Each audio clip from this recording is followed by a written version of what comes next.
Hey guys, Ralph here, and welcome to True Power Weight Loss Center, one-stop shopping for all your health and fitness needs. You want to lose weight, you want to lose weight fast, you want to run faster, you want to jump higher, you want to throw harder, everything. You want to get rid of type 2 diabetes, heart disease, hypertension, skin issues, every one-stop shopping for all your health and fitness needs. Why can I make those claims? Because it's one protocol. It is True Power. Not the fake stuff, the true power. Anyway, you saw the thumbnail. The health of our candidates. Mike Pence. We started with Kamala. Who cares? I mean, really? I mean, Joe Biden, changes every day. So, anyway. We started with Senator Harris, and now we are going to the other vice president, Mike Pence. Now, if I were going to say, out of all the four, I would have to say Mike Pence, possibly Kamala Harris, were the healthiest. Okay? And not knowing their medical backgrounds, okay, nor should we. It's none of our business. I mean, they don't know our medical backgrounds. There's no reason why anybody should know anybody else's. But from what I can see, and from what I can research, I would have to go with either Mike Pence or Kamala being the healthiest only because they are the youngest. All four of them in deplorable physical health, shape and health. Kamala's 55. Mike Pence is 61. Now, you guys know, everybody that's watching, you can get away with a lot of things when you're younger that you can't when you're my age. Health and fitness wise. I mean, drinking, drugs, partying, all this sort of stuff, late nights, not sleeping. You can get away with a lot of that stuff when you're young that you can't when you're older. Trump 77, Biden 78. They're both having health issues. We'll get to that tomorrow and the next day. But Kamala, she's overweight. I'm not going to go over it. Okay. Pence, 2, is overweight, not morbidly obese like Trump, more in the category of Kamala and that. I'm going to say he's a good 15 to 20 pounds overweight. Okay, for a guy his age. Now, the reason why I possibly give him the nod is he's the only one that makes any effort to work out. Okay? He rides a bike supposedly 6 miles a day. Now, for anybody that rides a bike, 6 miles is nothing.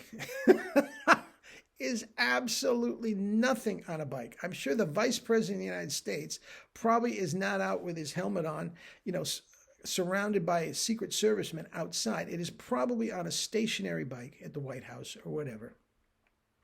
Guys, that's about 20 minutes. I mean, that's nothing. If you take it from the point of view that maybe you're a walker or you're a runner, 6 miles would be a significant workout. But on a bike, it's nothing. It's nothing. And unless he has it jacked up to 10 or 12 on his resistance in the stationary bike, or he's outdoors just smoking hills and breathing, 6 miles is nothing. So I'm going to give him credit for giving it a try. But as far as I'm concerned, he might as well stay in bed. Okay? Now, at 61, a guy his age, I take that back. Is that better? 6 miles on a stationary bike, better than sitting in bed? Yes, it is. So I'll give him credit for that. But overall, I'm going to give the edge to Kamala only because she's younger than all of them. In Trump and Biden's case, she's 20 plus years younger than all of them. And that's significant. Okay? Now, his diet, he's a junk food eater. Just like all of them. He's a junk food eater. Loves pizza and eats it regularly. Friday night is automatic pizza night. if not other nights throughout the week. He loves popcorn, and he moans and groans, being in the public eye and on the campaign trail, we can't eat. And I'm not listening to that for 1 minute.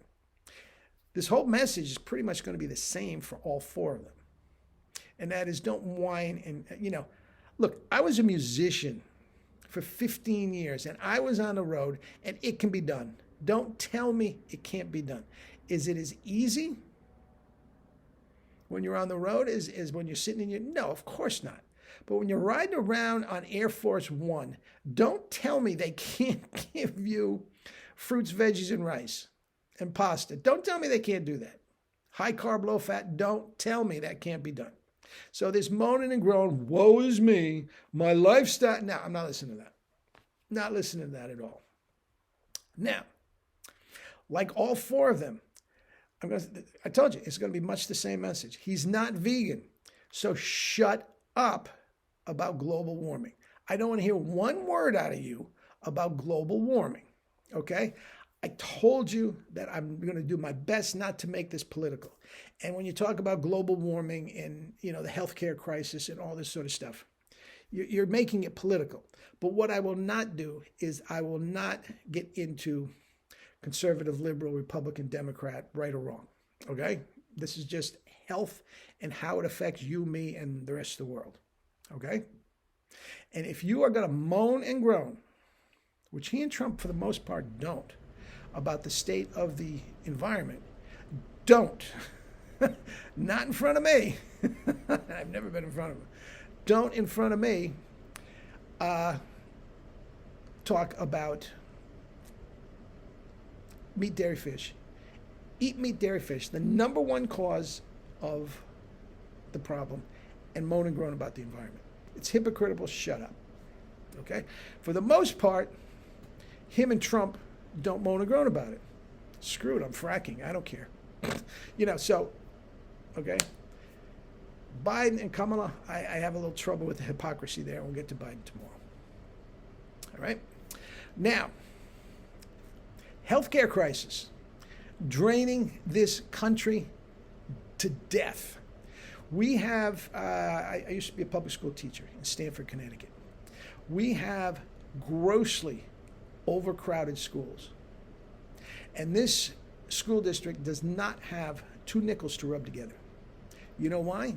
Because the health care costs for the teachers, all the other professionals, the teachers, the custodians, the administrators, everybody that works here that gets health care is exorbitant. That is over 50% of their multi-million-dollar budget. Hundreds of millions of dollars to the school, over 50% of it is health costs. If every single one of them went vegan tomorrow, there would be no healthcare crisis. They wouldn't get sick. Guys, it's a fact. I haven't been sick. I'm in my mid-60s. I'm older than Mike Pence. Okay? I haven't been sick in 30 years. It works. Fruit, veggies, and rice works. And don't tell me it doesn't. God, that sun is terrible, isn't it? Anyway, it works. Now, if people don't get sick, you don't have a healthcare crisis. You don't.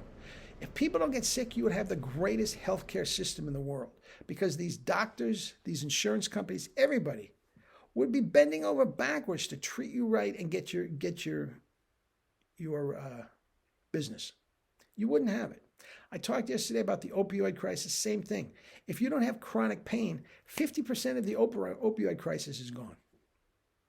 Big pharma, gone. If nobody's getting sick and you don't have the opioid crisis, it's gone. It's hypocritical as can be. And I know this is my soapbox, but it's my YouTube channel. I don't care. But health and fitness is important to me. And this is what we're talking about. And I think we got 4 candidates. Every single one of them is a bozo when it comes to health and fitness.